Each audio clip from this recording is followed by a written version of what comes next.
विवेक देशपांडे साहब आपके पास आऊं, मैं थोड़ा इनके वो भी चरित्र भी बताता चलूं। इनके जो बड़े भाई साहब हैं, जो बड़े मियाँ हैं, अब तो यही बड़े मियाँ माने जाते हैं, विनोद शांतिलाल अडानी साहब। उन्होंने अपना नाम, अगर मैं गलत नहीं हूं तो चेंज करके, उनको अच्छा लगा शाह, उनको लगता है कि शाह आजकल ट्रेंड है, इस शाह सब लोग रख लें, तो इसमें हम लोग भी अब भाई कुछ दिन बाद कुछ हेरा फेरी करो, अपना नाम शाह रख लो और बीजेपी में चले जाओ, गुजरात में घर ले लो, तो you are on top of the world. ये विनोद शांतिलाल अडानी जी जो हैं, उनको ये देश छोड़ के भाग जाना पड़ा है। He is a fugitive as far as India is concern. और वो भाई साहब साइप्रस सिटीजन हो गए हैं। और मैंने अभी उसको बहुत मेरे पास वक्त नहीं मिला है और मेरे शायद रिसोर्स भी उतने नहीं है। इंडिया और साइप्रस के रिश्ते अगर आप टटोलना शुरू करेंगे तो बहुत सी चीजें आएंगी। भारत के उस समय के राष्ट्रपति जी ने के कहने पे, जैसा कहा जाता है, भारत की सरकार के निमंत्रण पे प्रेसिडेंट ऑफ साइप्रस इस देश में आ चुके हैं 2017 में। और आप मान सकते हैं कि जब, मतलब, हम आपके जमाई का बड़ा भाई अगर वहां पे है तो सबसे ज्यादा बात तो उसी की हुई होगी। ये सारा कुछ देश इज ऑन सेल। मैं आपसे इसलिए इस बात को पूछ रहा हूं Vivek ji, the country is on sale. ऐसा लगता है जिस तरह से अडानी जी जिस तरह से सबको मैनेज कर रहे हैं। जो बात आज आज दिन से निकल रही है कि ये पॉलिटिकल के साथ साथ ये शुद्ध कमर्शियल है। एलन मस्क को अंबानी जी और अडानी जी मिलकर इंडिया में घुसने नहीं दे रहे थे, वो चाहे उसका स्टारलिंक हो चाहे एलन मस्क हो का वो, ये एलन मस्क भी कहीं ना कहीं इसमें इन्वॉल्व है, क्योंकि वो इन लोगों को, उसके पास बहुत पैसा है। अगर अडानी जी के पास पैसा है तो उसके पास तो अकूत उससे ज्यादा है। आपको क्या लगता है कि ये कॉर्पोरेट वॉर कहीं ना कहीं मतलब हमारे देश में लड़ी जा रही है, और उसमें अडानी मोहरा है, उसमें अंबानी मोहरा है, उसमें एलन मस्क मोहरा तो नहीं है, ये सब तो चाल चल रहे हैं, वो तो सरकार का पार्ट है। But end of the day as a country we are going to suffer, क्योंकि जो भी आएगा जो भी करेगा, he will charge his pound of flesh, वो अपना अपना दाम वसूलेगा। और ये एक सीक्वेंस बताया जा रहा है। अमित शाह कनाडा, कनाडा में वो हैं कि उन्होंने हत्या करवाई। डोवाल साहब के अगेंस्ट जो दूसरे नवरत्नों में जो ये 4-5 रत्न हैं, डोवाल साहब जा नहीं सकते हैं, उनके ऊपर वारंट है। अब अडानी जी, तो ये क्या इज अ कॉन्स्पिरेसी? और ये इतने बेईमानों का एक अली बाबा 40 चोर जैसी कहानी है, जहां पे अब धीरे धीरे धीरे धीरे कहानी खुलती जा रही है। विवेक देशपांडे साहब जी, आनंद जी, मैं ये हमेशा कहता हूं कि जो करप्ट होता है वो सेक्युलर हो सकता है, लेकिन जो कम्युनल होता है वो कभी नॉन करप्ट नहीं हो सकता।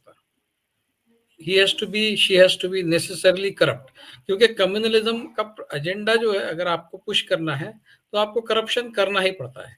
जैसे कि आपके अपने लोगों को बिजनेस देना, अपने लोगों को अपॉइंट करना, यूनिवर्सिटी हो चाहे कहीं भी हो, चाहे वो किसी चीज के लिए एलिजिबल हो ना हो, उनको देना है। सारी जगह पर अपने लोग बिठाने का जो प्रोग्राम होता है वो कम्युनलिज्म में सबसे इम्पोर्टेंट होता है। जो हमने देखा है संघ के लोग कैसे किस तरह से सारे की पोजीशंस पर बैठ गए देश में, और उसी प्लान के तहत ये सब, और फिर पैसा लगता है।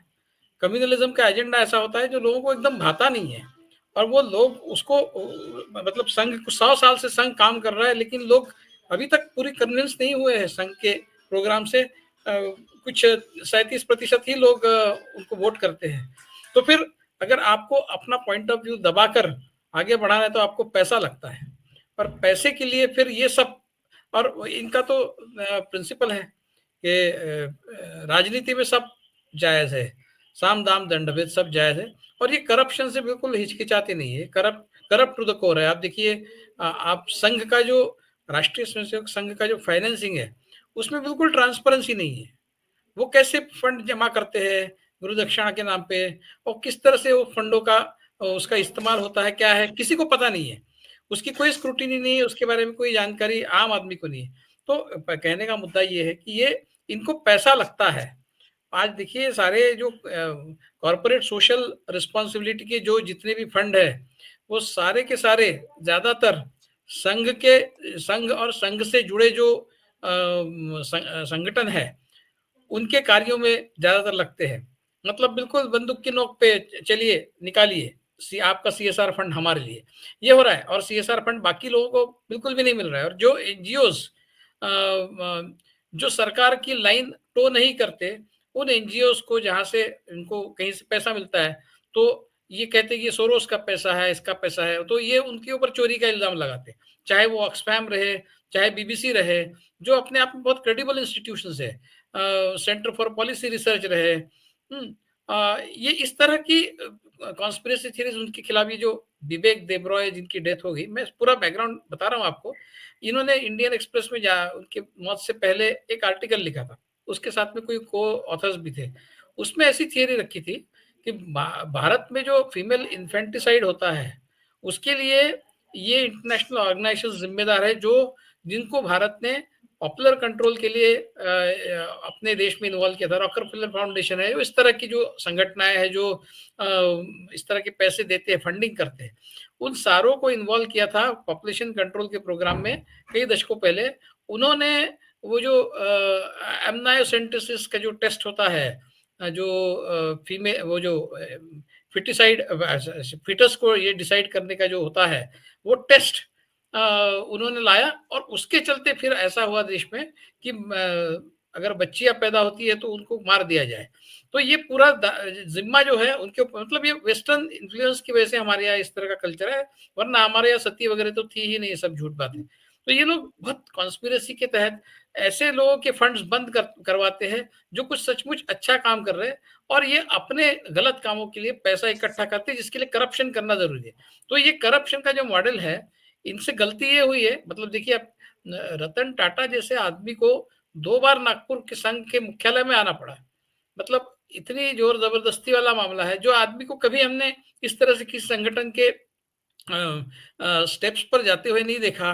वो आदमी 2 बार संघ के मुख्यालय में आता है मोहन भागवत से मिलने, और फिर सारा कॉर्पोरेट सोशल रिस्पॉन्सिबिलिटी के फंड्स जो है इनको मिलते जाते हैं इस तरह से। तो इन्होंने कुछ लोगों को अनट्विस्ट किया अपने खुद को पैसा फंडिंग करने के लिए, और कुछ लोग विलिंगली इनके साथ जुड़ गए जो पहले से जुड़े हुए थे।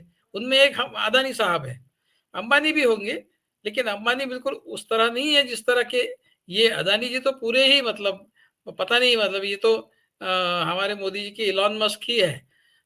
हालांकि इलॉन मस्क काफी इंटेलिजेंट है, ये फर्क पड़ता है थोड़ा सा, लेकिन ये जो है अदानी, जो जो राहुल गांधी कहते हैं कि इन्होंने गलती ये की, इन्होंने बहुत सारे इंडस्ट्रियलिस्ट को अपने साथ रखने के बजाय इन्होंने इक्का दुक्का लोगों को अपने साथ रखा, और फिर ये बिल्कुल टारगेट हो गए। मतलब लोगों को समझ में आ गया कि ये पूरी तरह से चोरी डकैती का मामला है, क्योंकि एक ही आदमी को सारे पोर्ट, एक ही आदमी को एयरपोर्ट, एक ही आदमी को वाटर पोर्ट, एक ही आदमी को बाकी इंफ्रास्ट्रक्चर के प्रोजेक्ट, कंस्ट्रक्शन, धारावी, ये सारा कुछ एक ही आदमी को जब जाता है, और उसके एवज में ये आदमी जनरेट क्या कर रहा है, एम्प्लॉयमेंट।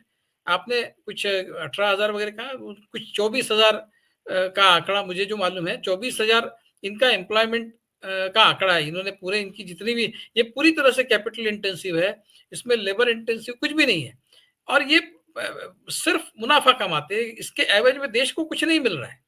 अगर आप एम्प्लॉयमेंट जनरेट करते तो मान भी जाते कि भाई ठीक है, 100 आपने कारखाने लगाए, उसमें 1 लाख लोग, आज आप इन्फोसिस में देखिए कितने लोग काम करते हैं, ये जो सारी आईटी इंडस्ट्री, उसमें लाखों लोग काम करते हैं, ये जॉब्स क्रिएट करते हैं, वेल्थ क्रिएट भी करते हैं, जॉब्स क्रिएट भी करते हैं। ये सिर्फ वेल्थ क्रिएट करता है, अपने लिए करता है अदानी। तो ये इस तरह इतनी जो मक्कारी वाला काम चल रहा है। अब ये आश्चर्य की बात यह है कि ये सारा जो मामला कल परसों सामने आया, हमारे यहाँ ज्यादातर लोगों को इस बात की भनक नहीं थी कि ऐसा कुछ हुआ है यूएस में। मतलब ऐसा कुछ मामला चल रहा है, 2 साल से इसकी तहकीकात चल रही है, और इसमें अदानी जो है वो एक मुख्य आरोपी के तहत, या फिर एक क्या कहते हैं उसको, जिसके ऊपर शक है, ऐसे व्यक्तियों में अदानी एक है। हमको पता भी नहीं था, जब ये रिपोर्ट आया कल परसों, तब पता चला कि हिंडनबर्ग के अलावा और कुछ भी मामला है, और भी एक शायद हिंडनबर्ग की रिपोर्ट में कुछ उसका एक हिंट था, ऐसा कहते हैं लोग, मुझे याद नहीं ठीक से। तो कहने का मतलब ये है कि ये इतना, मतलब इतने अलग अलग लेवल पर ये फ्रॉड कर रहे हैं कि जैसे ही अभी एक एक खुलता जा रहा है, सामने आता जा रहा है, तो पता चल रहा है कि इसका स्केल कितना बड़ा है, और ये लोग किस लेवल के फ्रॉडस्टर्स है आप देखिए, बहुत ही इनकी तो कोई लिमिट ही नहीं है, कहीं भी जा सकते हैं। मतलब अमेरिका से पैसे लेना, वहां के इन्वेस्टर से पैसे लेना और उस पैसे का इस्तेमाल यहाँ के लोगों को घूस देने के लिए करना, यानी घूस देने की जरूरत भी क्या है मुझे समझ में नहीं आता। ठीक है, कुछ स्टेट गवर्नमेंट जो है इनके नहीं है, बीजेपी के, तो वहां पर इनको घूस देने की जरूरत, लेकिन आप तो भाई हर बात बंदूक की नोक पे करने वाले लोग हैं, तो क्या जरूरत है घूस देने की, आप सिर्फ आदेश करो। जम्मू कश्मीर में आपने घूस दे दी, वहां पर तो आपकी सरकार है, जम्मू कश्मीर में तो इनका ही राज है, केंद्र का शासन है, वहां पर भी आपने घूस दे दी, ऐसा आरोप है आपके ऊपर, तो वहां घूस देने की क्या जरूरत है? और किसको घूस दी वहां पर आपने? लेने वाला कौन है? वो किसके किसके अंडर है जम्मू कश्मीर? अमित शाह के अंडर है ना। कौन चलाता है जम्मू कश्मीर? जब अभी तो सरकार बनी, उससे पहले कौन चला रहा था? तो किसको पैसे दिए आपने जम्मू कश्मीर में? वहां घुस देने की क्या जरूरत है? तो जी ये सारा जो मामला है, इतना राहुल गांधी जो कह रहे हैं कि भाई हम कैपिटल के खिलाफ नहीं है, उनको एक्सप्लेन करना पड़ रहा है, क्या जरूरत है? मतलब वो बहुत सच्ची बात कर रहे हैं, एक्सप्लेन करने की क्या जरूरत है? मैं कैपिटल के खिलाफ नहीं हूँ, मैं मोनोपोली के खिलाफ हूँ, ये उनको बताया जा रहा है, क्योंकि वो उनके खिलाफ कैंपेन ये कर रहे हैं कि वो कैपिटल के खिलाफ है। ऐसा बिल्कुल भी नहीं है। तो फिर उनको एक्सप्लेनेशन देना पड़ रहा है, क्लैरिफाई करना पड़ रहा है कि मैं कैपिटल के खिलाफ नहीं हूँ, मोनोपोली के खिलाफ है। और ये मोनोपोली, ये जो भक्तगण है, बेशरम इतने हो गए हैं, इनको बिल्कुल इन्होंने कि आप देखिए, कांग्रेस के जमाने में जो कुछ भी करप्शन की केसेस, आपने सड़क पर आ गए थे आप, और आप ये सारा करप्शन खुलेआम दिख रहा है, मतलब इसको प्रूव करने की जरूरत नहीं, दिख रहा है, स्पष्ट दिख रहा है, फिर भी आप कह रहे हैं कि ये इंडिया के खिलाफ कॉन्स्पिरेसी है। तो ये अपना करप्शन छुपाना चाहते हैं, पता चलने के बाद भी, दिखने के बाद भी, और पूरा इकोसिस्टम बना लिया है उसको प्रोटेक्ट करने के लिए, अदानी को प्रोटेक्ट करने के लिए। जी केवल मोदी जी प्रोटेक्ट कर रहे हैं ऐसा नहीं है, पूरा इकोसिस्टम है। संघ भी इसमें, आप इतने सालों के संघ के प्रमुख के भाषण देखिए, एक बार भी कभी संघ के प्रमुख ने इस बात पर चिंता जताई हो कि भाई ये जो अदानी वाला मामला है ये थोड़ा सा सीरियस है, कहीं से भी कोई हिंट दी हो, जैसा उन्होंने अपने भाषणों में अहंकार की बात की, या फिर कोई भगवान बनना चाहता है, आप खुद भगवान अपने आप को मत कहिए, लोगों कह रहे, इस तरह के टॉन्ट जो मोदी जी को मारे, कम से कम अदानी के मुद्दे पे कुछ एक डायरेक्ट नहीं, इनडायरेक्ट रेफरेंस भी दे देते कि ये ठीक नहीं चल रहा जी है। लेकिन जी इनको चाहिए अदानी, क्योंकि जी उनको भी पैसा चाहिए, ये करप्ट टू द कोर जी है। तो ये जी सारा जो मामला है, बट हमारे देश के लिए बहुत इतनी मतलब शर्मिंदगी की बात है कि हम लोग ये प्रोब नहीं कर रहे हैं, वो कर रहे हैं प्रोब। ये हमारे देश में घूस दे रहा है और इसकी इंक्वायरी हमारे यहाँ नहीं हो रही है, वो कर रहे हैं, वो बता रहे हैं ये तुम्हारे देश में घूस दे रहा है। और ये जी विश्व गुरु की बात करते हैं, संस्कृति, महान भारतीय संस्कृति, ये इस तरह से, जी ये हमारी संस्कृति, ये संस्कृति रक्षक है हमारे, जो इस तरह से जी काम करने वाले, तो जी इनके बारे में क्या कहा जाए?